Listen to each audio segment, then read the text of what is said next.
Good afternoon, ladies and gentlemen. My name is Grant Smith Ellis. I'm an independent reporter covering the Epstein files. Over the past week, I have broken 4 separate and distinct stories. On February 5th, I broke the story about former President Obama, White House counsel to President Obama, Kathy Rumler, being a member of the CIA, winning the CIA's agency award on January 8, 2025, and then telling registered sex offender Jeffrey Epstein about it.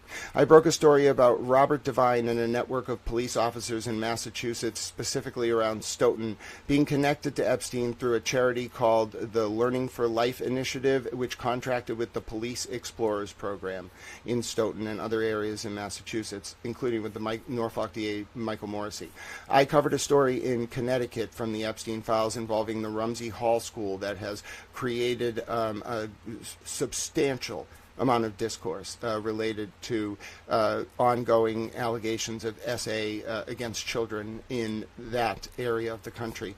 I then found $30 million in unaccounted for stock transactions through a shell nonprofit called Gratitude America that Epstein ran, including $3.5 million of stock transactions between July 10th and July 22nd, 2019, when Epstein was in prison on federal charges, and just weeks before ostensibly he died on either August 9th or 10th of 2019.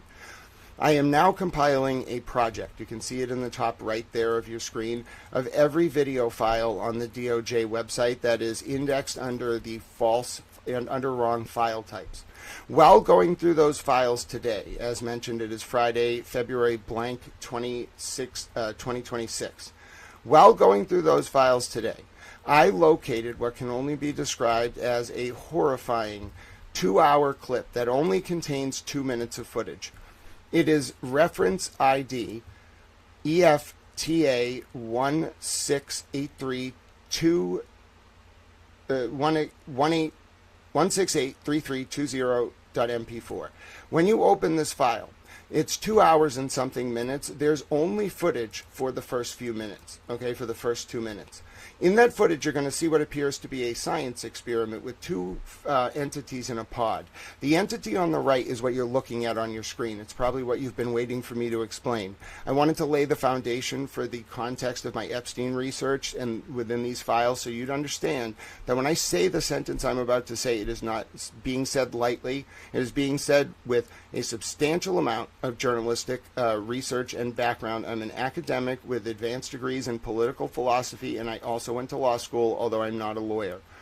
That figure that you see in that file ID and what you're about to watch in this footage that you're going to see in 4K upscaled, you're going to see it at 1x speed, you're going to see it at 0.5 speed, and you're going to see it at 0.25 speed. That figure, ladies and gentlemen, has eyes that are oblong and glowing. When you watch the figure's sort of appendages that are right now gripping straps as it's being spun around in a cyclical centrifuge of sorts, you are going to find out that those hands don't really look like hands when they get moved down. They end up looking almost like claws. What this is, why it's there, why both of those figures, if you just want to get some sense of what is in this footage, I'll let it play a little bit. There are 2 figures, ladies and gentlemen, strapped in. And you're going to see the whole footage play next in its raw format. This is just the intro. You are going to see 2 figures strapped in to what appears to be a pod of some kind. It is unclear why they are strapped into that pod. It is unclear. Their faces, quote unquote, if you can call them that, are covered. Okay, but there are 2 entities in that pod. And you're going to see it at 1x speed. Again, you're going to see this whole thing. It's going to play after I stop talking. And you are going to find there is something incredibly odd about this. So, my name's Grant Smith Ellis. You can support my work. I'm doing an extensive amount of research on the Epstein files. You can support it. YouTube.com/@GrantSmithEllis, X.com/@GrantSmithEllis. There's a Cash App. There's no one behind this. I'm a trained independent journalist. I used to work at Jurist and other big publications. I'm now doing this independent. There's no editor to tell me to stop. Someone invaded my home Monday night as I was working on some of these stories. I'm an independent reporter who runs a public information service basically supported by you. So I hope you will consider donation, money sign Grant Smith Ellis on Cash App. You can scan the little QR code. The Venmo is @Grant-E1. You'll know it's me because you'll see the little Elmo statue. God bless my friend Elmo, who passed away. He was a veteran of this wonderful country. I love the United States of America, by the way. I hate the commies. And also there's a PayPal for those of you who are international. PayPal.me/Grant Ellis. Thank you for supporting this work. Take a look at this video. You're about to see it right now.